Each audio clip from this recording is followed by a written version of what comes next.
Native American map. The Native American map illustrates tribal areas at early contact with Europeans. Land bridge theory.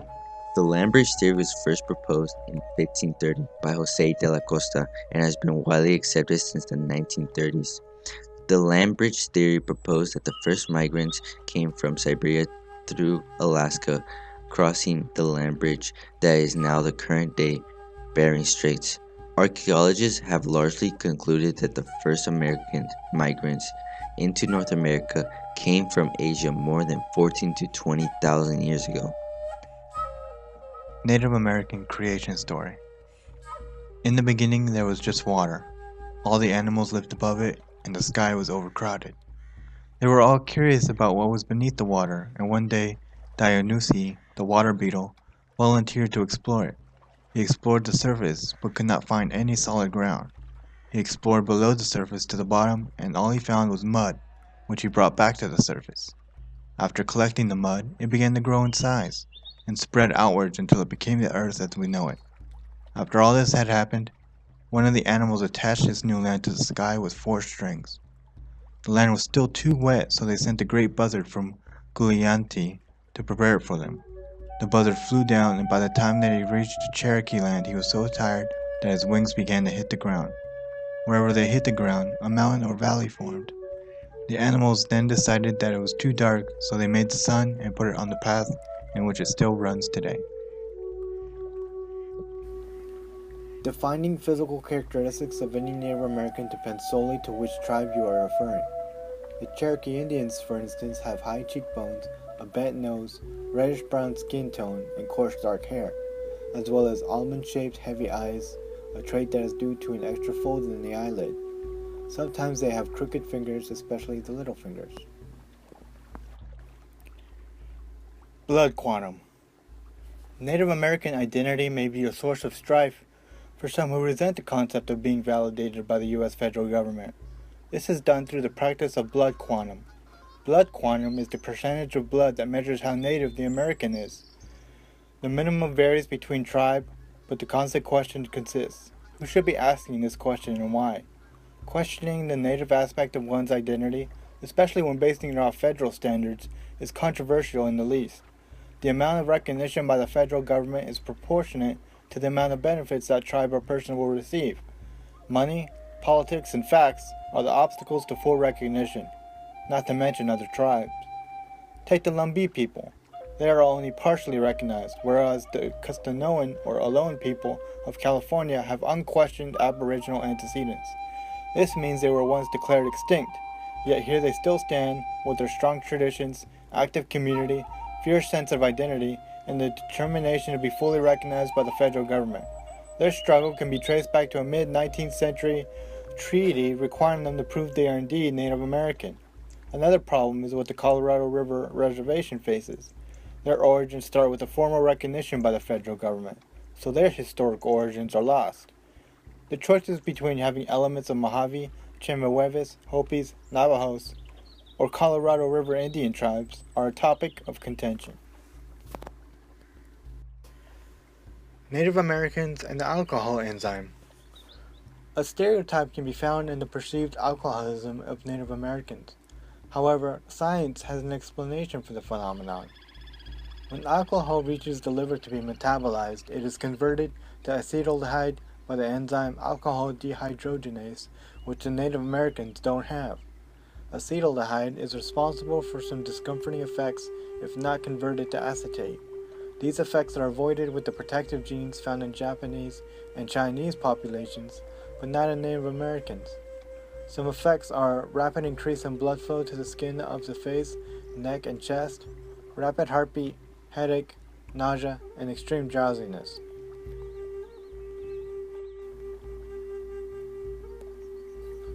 Salmon culture. Fish are the symbol and lifeblood of the Pacific Northwest region. Columbia Basin salmon are a foundation of the ecosystem. For thousands of years, culture, intertribal interactions, fishing technologies, and religions have all been influenced by the salmon, since the ancient Indian trade routes to modern commercial fishing. Here is a list of the ways Solomon contributes to Native American way of life in the Pacific Northwest. Cultural and spiritual identity is shaped by the Solomon. Reservations still use Solomon for their religious services. The yearly return of Solomon marks the continuation of human and all other life with the renewal of the life cycle. In the historical sense, fish were a sign of wealth as the flourishing trade economy was based on the abundance of salmon.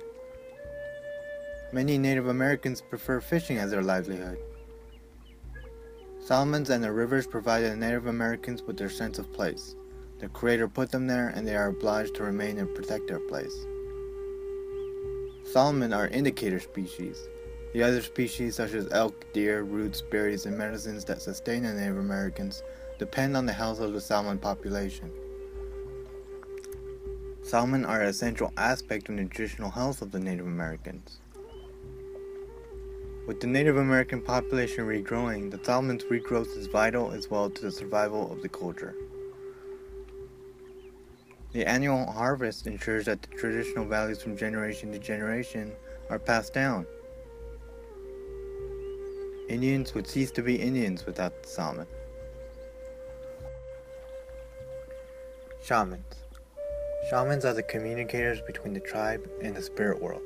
Shamanism is not a religion, but it is a doctrine that nature can be controlled by man. Shamans are believed to have spiritual connections to animals, supernatural creatures, and all other elements of nature. Using the appropriate words, objects, and rituals, shamans protected people from evil spirits, opposing them and serving as a guardian of the common people. Regional differences exist between tribes, but common roles include healer, communicator, educator, prophet, and mystic. Some tribes had the shaman as the chief of the tribe as well, for instance, the Cheyenne and the Lakota. Medicine Man. The Native American word for medicine is mystery. Each tribe differs in their wording, but their main deity, the Great Spirit, is referred to also the Great Mystery. Connected to totemism and animism, the medicine man was the mediator between good and bad spirits. The good spirits helped the people, and bad spirits were mischievous entities. Bad spirits are responsible for disease and death. When a person was ill, their soul was removed by the bad spirit. Chants and words, as well as special objects in the medicine bag equipped by the medicine man, was to disarm bad spirits and protect the medicine man. This is the type of knowledge being referred to when medicine is mentioned. Powwows. An intertribal council that was housed by a medicine lodge. Medicine lodges are arranged by two large teepees facing one another in close proximity. It may have been connected by a roofless hall. Under this roofless hall was considered sacred ground for important members of the council. One teepee was for the organization committee and the sacred equipment of the medicine man. The other teepee was for elite warriors to keep the peace. The head organizer was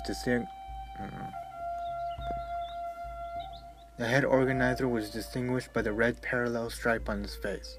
He was called the whip man and used a small braided whip to punish the disobedient. Talking sticks were used to take turns in the conversation and to ensure a just and impartial hearing. Interruptions were forbidden for respect out of the speaker. Music was played with instruments like a drum to connect to the religious leaders and the spiritual realm. Modern-day powwows embody the culture of the Native Americans to continue the traditions. Language. When the Europeans arrived, there were 300 languages spoken in Native America. Now there are approximately 112 in the United States and 60 in Canada. 123 have no native speakers. Among these languages are no complex features shared by all, yet these languages are no less sophisticated as modern languages. After all this time, and the study of linguistics having grown because of Native American languages, relations between any of the languages cannot be found, probably due to separation from each other so long ago that they have had time to go their own way. Another problem was distinguishing its inheritance from a common ancestor or from linguistic borrowing. At any rate, there are no prevailing theories of an ultimate origin for Native American language. Native Americans prefer to listen rather than just talk for talking's sake. Speech has immense power, so every word must have powerful meaning. Small talk is not especially favored unless between close acquaintances. Silence or quietness is a Native American virtue. Socially, when they're angry or uncomfortable, they remain silent. This can be seen as indifference, but in reality is actually interpersonal etiquette. Eye contact. Prolonged eye contact is intrusive in the eyes of the Native American. The practice of protecting the personal autonomy of the interactors is important. Eye gazing will usually permeate around the forehead, mouth, ear, or throat area. Staring at elders is considered rude unless it is in a formal listening or storytelling scenario. This case allows listeners to look at the speaker directly without violating their personal space.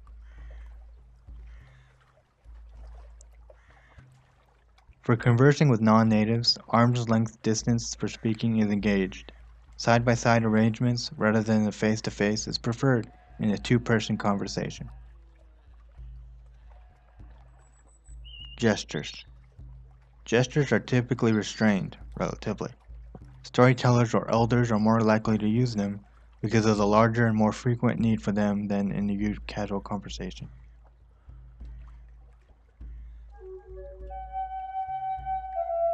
Speaking style.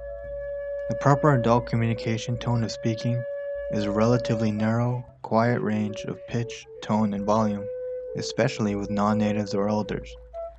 Talking quickly, loudly, or very animatedly may be disapproved.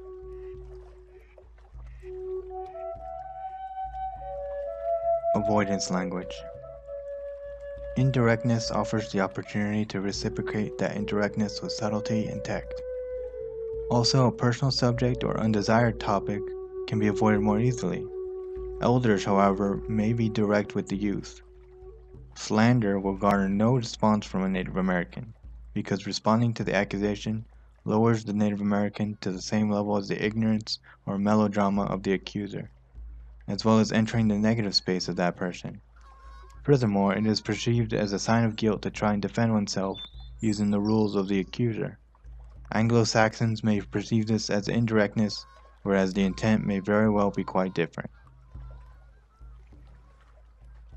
Dispassionate energy is the style of Native American communication. It's to verbalize their thoughts on something they do indeed revere. They do this out of respect for one's potential disagreement so as not to impose their opinion on others.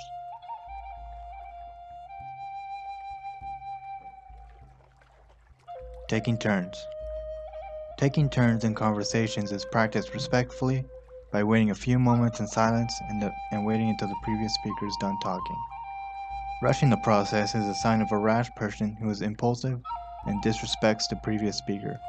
This is an unbearable rudeness and may have severe social repercussions if it is an elder being disrespected. At times, the rule may have to be violated just to be heard at all, adding stress to obedience and adhering to standards that impact your self-concept.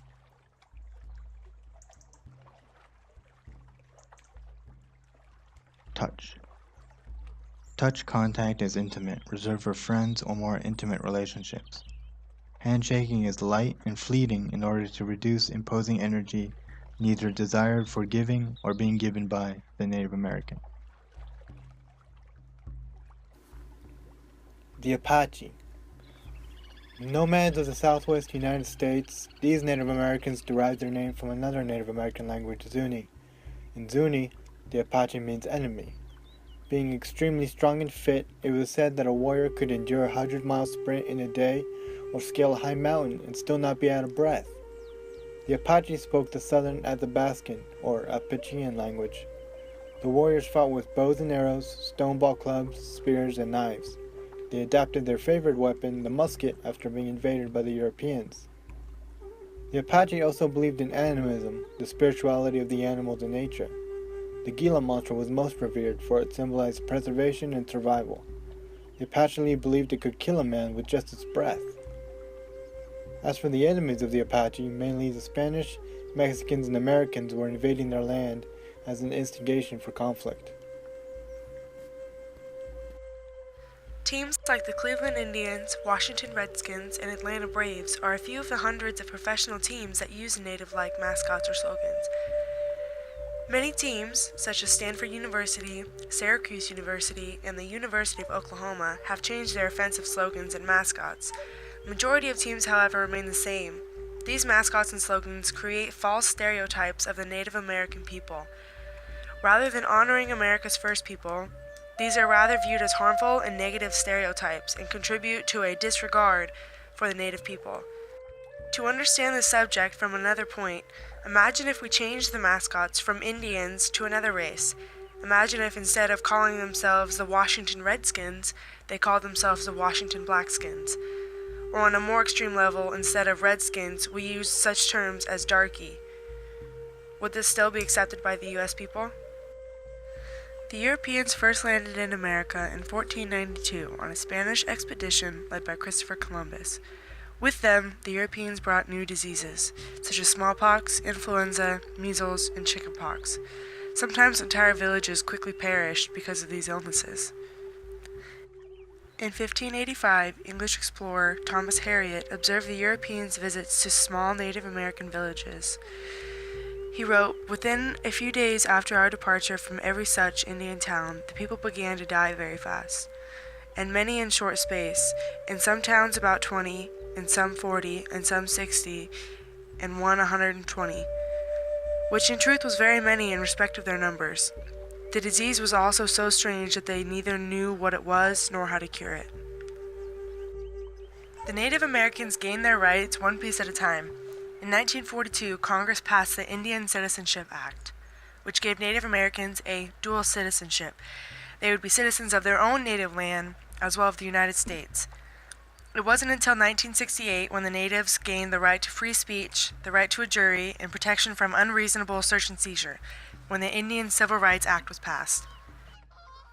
One way that the Native Americans are discriminated against is in our school systems. The federal government is responsible for approximately 183 Native American schools in 23 states. The government's job is to look after these federally financed schools and see that they are running smoothly. However, a majority of these Native American schools get such low funding that students are required to carry their chairs from classroom to classroom because there aren't enough seats for each student. The outcome of these low-funded Native American schools has led to twice the dropout rate as almost every other school across America. By the time that Christopher Columbus reached the Caribbean in 1492, it was estimated that there were approximately 10 million Native Americans living in U.S. territory. By 1900, the number was reduced to less than 300,000 Native Americans. The Europeans' expansion into North America led to the destruction of millions of Native American livelihoods. The major killers were disease and malnutrition. The colonists, who were in search of gold, staged violent ambushes on Native American villages. The wars that erupted between the tribes and American settlers led to a tremendous death toll. Clashes between the natives and European settlers lasted for over 400 years. In the Northeast, proclamations to create redskins, or scalps of Native Americans, was common during war and peace.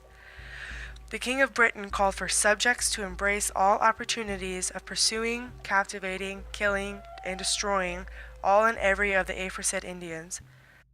The colonists were paid for every Native American they murdered. 50 pounds for adult male scalps, 25 for adult females, and 20 for boys and girls under the age of 12. Their intent to kill created a mass genocide. Native Americans are one of the United States' most economically disadvantaged populations. As of 2011, 1 in 4 Native Americans lived in poverty. In contrast to that, only 1 in 10 whites lived in poverty. Many Native American communities are depressed economically and have a low employment rate.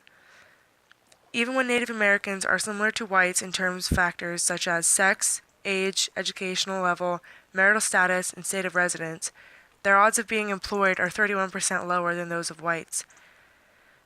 Over 2009 to 2011, the Native American employment rate among 25 to 54-year-olds was at 64.7%. That's 13.4% lower than the white employment rate. The Cherokee land was originally in modern-day Tennessee, Virginia, Kentucky, North Carolina, South Carolina, Georgia, and Alabama. In the early 1600s, the Cherokees began trading with British colonists. They traded animal skins for things such as guns, glass, tools, and cloths. Before the Indian Removal Act, the Cherokee had been recognized by the government as their own nation. They created their own alphabet, their own constitution, and their own newspaper called the Cherokee Phoenix. In 1828, gold was found on Cherokee land. White men camped near their towns and pushed them farther and farther west. In 1830, the Indian Removal Act was passed, which allowed them to remove the Indians from their land with compensation and relocate them to a reservation in Oklahoma, which at the time the land was considered unlivable because the land was difficult to farm. This act divided the Cherokee tribe between those who wanted to leave and those who refused to give up the land of their ancestors. These people were called the Ross Party, named after principal chief of the Cherokee, John Ross, who wished to reach an agreement with the government to keep their land. The Cherokee went to court to sue the state of Georgia, saying that since they were a separate nation, the United States did not have the right to take their land. The court would not accept their case, however, because they were a separate nation. Because of this, they got a missionary by the name of Samuel Worcester, a man that lived in their village, to go to court for them because he was a U.S. citizen. Chief Justice John Marshall of the United States ruled in favor of the Cherokee people. However, their victory was shortly lived. Secretly, the treaty party signed the Treaty of New Echota in 1835, which agreed to trade the Cherokee land for the land in the west, along with enough money to get there. This angered the people of the Cherokee tribe because the treaty party was a very minute group and did not have the right to speak for the whole tribe. John Ross, along with 16,000 other Cherokee, signed a petition that was sent to the government to challenge the signing of the treaty. President Andrew Jackson, however, chose to ignore the petition and gave the Cherokee people 2 years to leave their land, or they would remove them with force. 2 days after the deadline, most Cherokee people were still there. In response to this, President Jackson sent in General Winfield Scott, along with 7,000 soldiers, to remove them from their homes and force them west. Like cattle, they were put in holding pens. There wasn't enough food, water, or blankets for everyone in these pens. Once they started their journey, the Cherokee people were separated into 13 different groups. Each group contained approximately 1,000 people. They traveled around 800 miles to reach their new homes. Most walked with bare feet in nasty weather conditions. They were forced to sleep on bare ground and could not stop walking, even if there was rain or snow. Nearly 1/3 of the Cherokee people died before the march ended. At every stop, they buried the dead. They were not given proper burials and were buried off the side of the road. Their journey was called the Trail of Tears. The Black Hills. The white man wants us to take $100 million for our Black Hills, but $100 billion wouldn't be enough. Not $400 billion. That wouldn't even pay for the damages you've done. You can never pay us for what you've stolen and destroyed. You can never pay for all the eagles you've killed, for all the buffalo, all the wild game. No, and you can never pay us for all the Indians you've killed. The Black Hills aren't for sale. The Black Hills are where we came out of the earth, where our ancestors are buried, where we go for sacred ceremony. They are the birthplace of the Lakota people. What if we offered you $100 million for the Vatican? You think it's an accident that you drove us back into these hills and badlands, only to find this land was rich with gold and copper, and coal and uranium? Now you want the uranium, but you can't have it. We are the guardians of the uranium of Grandmother Earth. You can't have it.